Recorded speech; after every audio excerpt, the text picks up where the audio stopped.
Maka Syuban ini harus selalu bicara intens bagaimana langkah-langkah ke depannya dengan tetap mempertahankan akidatut tauhid, ya, kemudian profesionalnya dibangun seperti apa.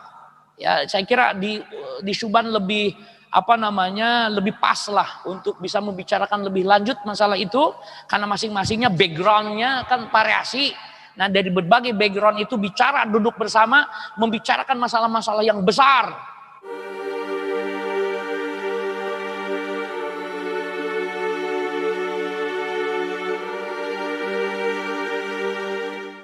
Ke pertanyaan selanjutnya Pak Ustadz, ini datangnya dari Wahyu Adi Saputra Pak Ustadz. Datangnya melalui via Zoom, Wahyu Adi Saputra. Oke. Ini pertanyaannya, Pak Ustadz, kita yakin bahwa pertolongan Allah itu ada. Namun adakah tanda bahwa pertolongan dan kemenangan itu akan kita raih Pak Ustadz?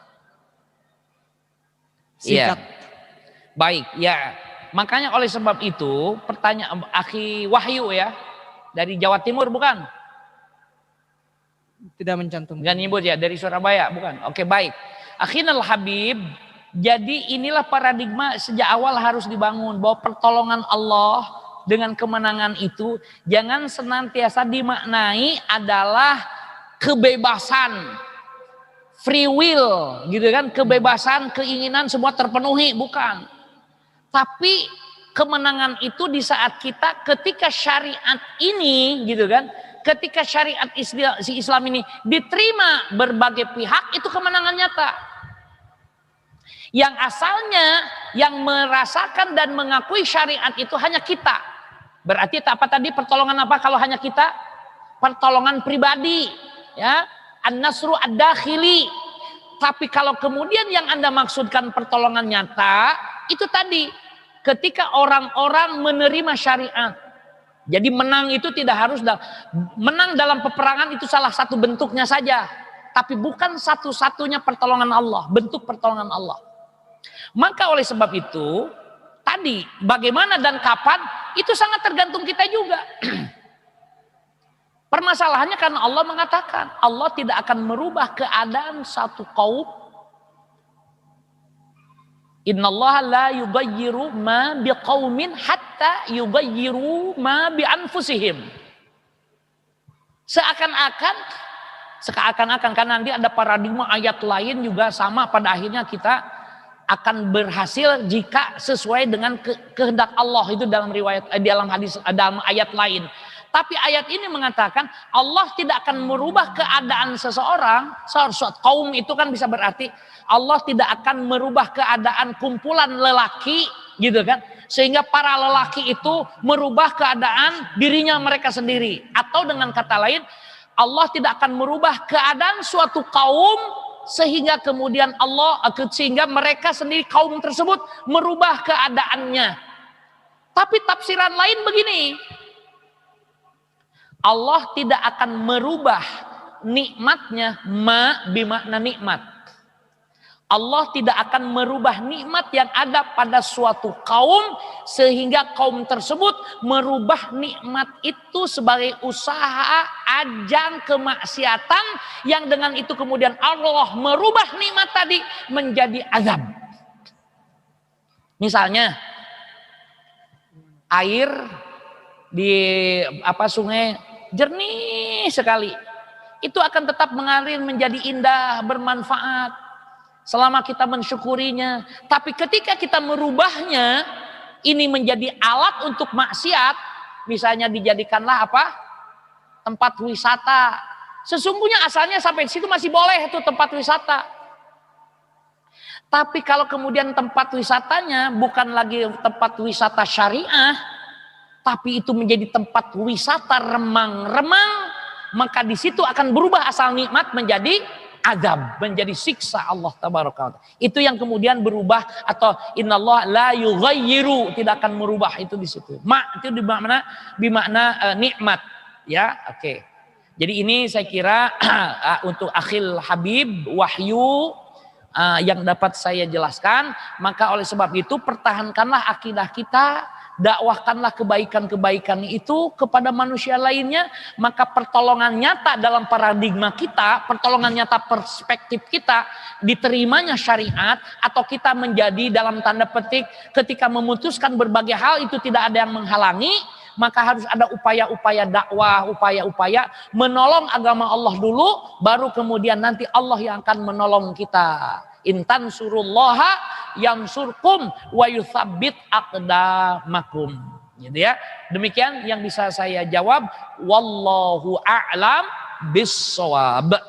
Baik, tadi kan Ustadz mengatakan bahwa nikmat Allah itu sepasti selalu diberikan gitu ya kepada hambanya gitu, hambanya yang berakidah. Tetapi namun di sisi masyarakat umum bahwa kita melihat banyak orang yang merasa bahwa apabila mendapatkan suatu nikmat itu seakan-akan dia mengklaim bahwa itu hasil jerih payahnya Pak Ustadz. Namun di sisi sebaliknya dia apabila ditimpa suatu cobaan atau ujian, dia mengatakan bahwa itu adalah ujian dari Allah, cobaan dari Allah. Ini bagaimana Pak Ustadz? Apakah akidahnya itu memang rusak ataukah memang seperti apa Pak Ustadz? Iya. Itulah sebabnya menariknya kenapa kemudian para ulama pun menemukan dari hasil analisanya bahwa yang namanya bala itu berbagai sebutan. Oh itu azab, oh itu ujian, oh itu peringatan. Dengan harapan semuanya melakukan evaluasi diri. Misalnya kita musibah, dor. Apa itu azab? Masa saya kan sholat terus di sini berjamaah, baca Quran 1 juz per hari. Sama istri juga saya sayang, sama anak-anak juga kebutuhan saya ajarin. Masa saya sekarang kebagian kebanjiran juga? Apa ini azab? Nah, maka ini semuanya pada akhirnya kembali kepada kecerdasan kita. Maka ada yang disebut dengan intelijensi teologis, kecerdasan beragama, ya, kebertuhanan. Jadi dalam beragama itu ya tadi intelijensi teologis atau bahasa kita juga ada istilahnya religius, intelijensi religius. Jadi ada kecerdasan beragama. Kecerdasan beragama tadi mengevaluasi diri diantaranya sehingga tahu oh saya salah selama ini. Ini saya diperingatkan oleh Allah, berubahlah dia. Intinya kan semua sudah menjadi harus menjadi lebih baik. Apakah itu namanya azab? Apakah itu namanya ujian? Ya, apakah itu peringatan? Maka bagi seorang mukmin harus dimanai itu adalah sebagai pendorong untuk melakukan perbaikan-perbaikan, menjadi sholih. Sholih itu yang melakukan perbaikan, melakukan islah. Ya, jadi kalau kemudian kita dikasih nikmat, ya buru-buru ucapkan alhamdulillah. Makanya paradigma ini akan berbeda nanti cara berpikir kita dengan berpikir para sahabat. Para sahabat kalau dikasih uang, kasih dinar, apa kata bilang? Innalillahi wa inna ilaihi raji'un. Tapi kalau kita, alhamdulillah, jazakallahu khairan atuh ya, kan begitu? Para sahabat mah innalillahi, kita mah alhamdulillah. Sangat tergantung kita memaknai ini apa ini, pemberian ini ujian atau anugerah. Kita memaknai itu anugerah, maka alhamdulillah. Tapi sahabat menerima itu, ini tanggung jawabnya gede nih untuk membelanjakannya di jalan Allah. Khawatir tidak bisa membelanjakannya di jalan Allah, maka dia katakan innalillahi wa inna ilaihi raji'un. Tuh. Paham ya? Maka paradigma itu selama itu bermuara kepada Al-Quran, bermuara kepada As-Sunnah, maka tidak ada masalah. Ya, orang diuji dengan kesusahan, dia banyak baca alhamdulillah, alhamdulillah, alhamdulillah. Tapi ada orang yang diuji dengan kemudahan, dia katakan subhan ya, karena kita menilai sesuatu itu karena Islam tidak memaksakan dengan saklek menilainya, maka kemudian masing-masing kita menilainya berbeda-beda. Selama penilaian berbeda-beda itu menuju kepada ketakwaan kepada Allah Subhanahu wa taala. Ya, demikian akhi yang dapat saya jelaskan. Wallahu a'lam bissawab. Baik, ini datangnya dari wilayah Itara, Indonesia Tengah Utara, dari suban-subannya. Pertanyaannya, apakah syarat-syarat dalam mendapatkan pertolongan dari Allah Subhanahu wa taala, Pak Ustadz? Syukron, jazakallahu khair. Iya. Pertama, saya tadi mengatakan 2, ya kan? Yang di uraian di awal 2 minimal. Sebenarnya banyak juga, kalau diurai banyak juga, tapi paling tidak 2. 1, mempertahankan tauhid, akidatut tauhid. Yang kedua, menolong agama Allah. Nah, ini kan harus dijabarkan lagi, menolong agama Allah, nanti diurai lagi. Tapi cukuplah 2 ini diantaranya. Pertama, mempertahankan apa tadi? Akidatut tauhid. Kedua, menolong agama Allah. Menolong agama Allah uraiannya banyak dan bisa variatif. Ada yang menilai dengan memberikan pengajaran Islam, menolong agama Allah itu. Ada yang menolong agama Allah itu dengan berdakwah. Ada yang menolong agama Allah itu dengan finansial, dengan fund, ya, dengan maliyah, harta kekayaan. Ada yang menolong agama Allah itu dengan biddu'a. Gitu ya. Maka oleh sebab itu ketika dia melaksanakan apa yang diperintahkan oleh Allah sekemampuan kita dan menjauhi berbagai macam larangan Allah, maka itu termasuk kategori kita menolong agama Allah. Hanya diperlukan kesungguhan. Kesungguhan dalam syariat Islam itu menjadi beberapa juga variasinya. Ada ijtihad, menghasilkan pelakunya mujtahid. Ada mujahadah, ada mujahidin. Kalau jihad, mujahid. Ada mujahid, apa namanya? Ada mujahid karena adanya jihad. Ada mujtahid karena adanya ijtihad. Ada lagi nanti dalam paradigma pembentukan karakter suluk. Suluk itu akhlak lah, kita sebut akhlak. Kesungguhan dalam membangun akhlak itu yang disebut dengan mujahadah. Ya, mujahadah. Maka dari kata jihad itu paling tidak ada 3 term yang masyhur di dalam syariat Islam. Ada mujahadah, ada mujahid, ada mujtahid. Ya, mujtahid. Nah, ini saya kira jadi ini yang harus kemudian dipahami bahwa syarat pertama adalah apa? Mempertahankan akidatut tauhid. Kedua, menolong Allah dengan cara kedua-duanya dilakukan dengan apa tadi?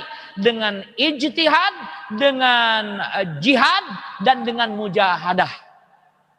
Gitu ya. Demikian yang dapat saya jelaskan untuk para syuban dan fatayat serta ikhwan-ikhwan yang ada di Itara, ya. Wallahu a'lam bissawab. Baik para suban dan fatayat yang dirahmati Allah Subhanahu wa taala, ini pertanyaan selanjutnya melalui telepon Pak Ustadz, datangnya dari hamba Allah. Kepada beliau dipersilakan.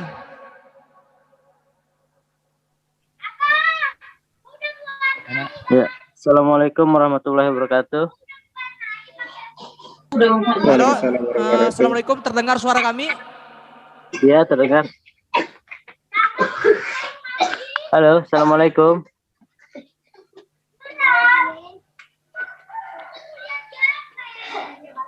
Assalamualaikum. Waalaikumsalam warahmatullahi wabarakatuh. Waalaikumsalam warahmatullahi wabarakatuh. Ustaz, saya Muhammad Marifin, Ustaz, dari Suban Markas Cilengsi. Ya, bagaimana?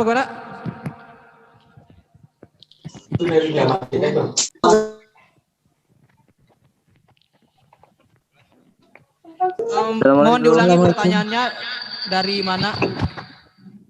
Ya, Assalamualaikum warahmatullahi wabarakatuh. Waalaikumsalam warahmatullahi wabarakatuh. Ustaz, saya Muhammad Marifin dari Suban Markas Cilengsi, Ustaz. Ingin menanyakan, ini saya pernah ada baca satu ayat dalam Quran Yusuf ayat 55. Artinya itu, jadikanlah aku bendahara negara, karena sesungguhnya aku adalah orang yang pandai menjaga. Nah, apakah ini bisa diartikan dalil yang membolehkan kita berebut mencari kekuasaan gitu, atau seperti menjadi anggota DPR atau sebagainya gitu, Ustaz. Itu aja sih, Ustaz. Jazakallah sebelumnya.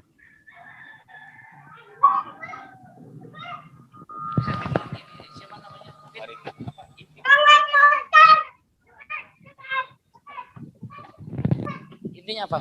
Pertanyaannya. Assalamualaikum. Tentang kekuasaan apa tanya?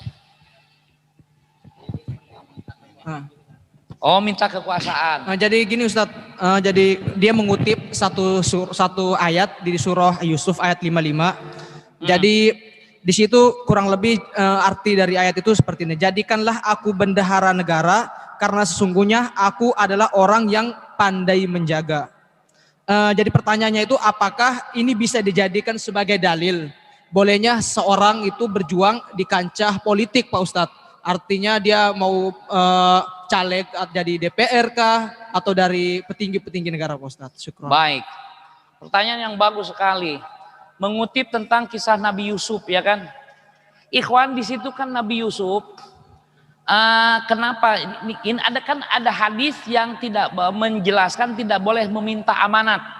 Sementara Nabi Yusuf ini meminta amanat gitu kan?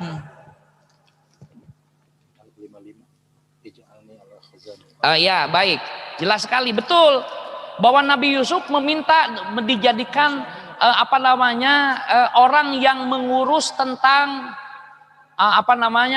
kalau bukan akomodasi, mengurus tentang logistik. Logistik ya. Karena memang Nabi Yusuf adalah orang yang menguasai masalah itu, sehingga beliau menawarkan, kalau begitu tunjuk aku, beri aku kewenangan untuk ngatur masalah itu.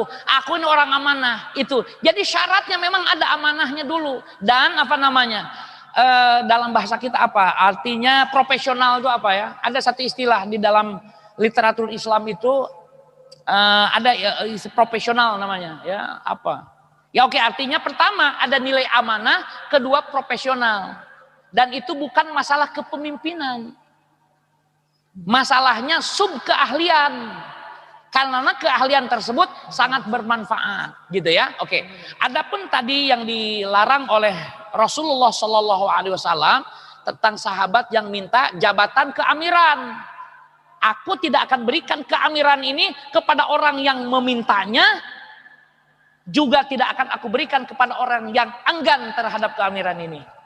Jadi tidak boleh memaksa di satu sisi, tapi juga jangan diberikan kalau keamiran itu kepada orang yang sangat ingin mendapatkan keamiran, gitu ya, mendapatkan kepemimpinan itu.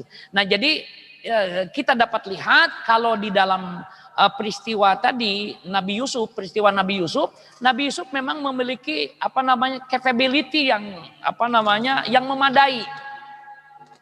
Lagi pula beliau bukan.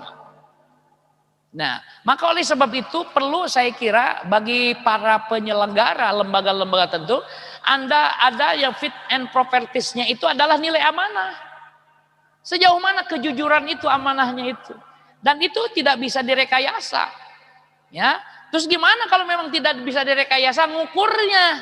Nah, maka oleh sebab itu sesungguhnya dalam kehidupan sehari-hari itu ukurannya. Karena kalau dites dia bisa berpura-pura, berteori macam-macam, tapi kalau dalam kehidupan sehari-hari itu Masya Allah itu jelas, gitu ya. Oke, jadi saya kira ini bisa mudah-mudahan bisa dipahami, tetapi itu tidak menunjukkan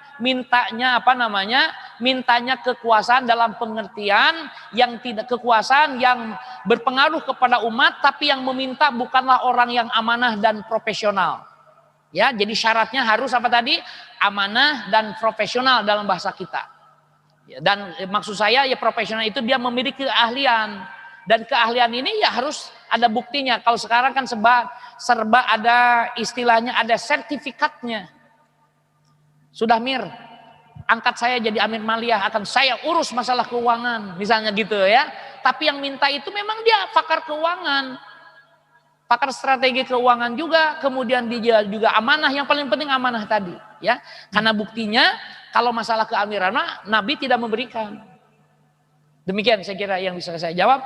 Wallahu a'lam bissawab. Baik para suban dan fatayat yang dirahmati Allah Subhanahu wa taala. Pak Ustadz, ini ada pertanyaan masuk melalui via Zoom dari Bapak Ma'ruf. Ini pertanyaannya, Pak Ustadz, jikalau memang atau jamaah yang kita yakini ini merupakan pertolongan Allah, tapi mengapa semua umat Islam tidak atau belum bergabung? Apa ini Pak Ustadz? Syukron. Singkat. Baik, saya ingin jelaskan kembali. Mungkin Al-Mukarram tadi tidak mengikuti dari awal kemungkinan.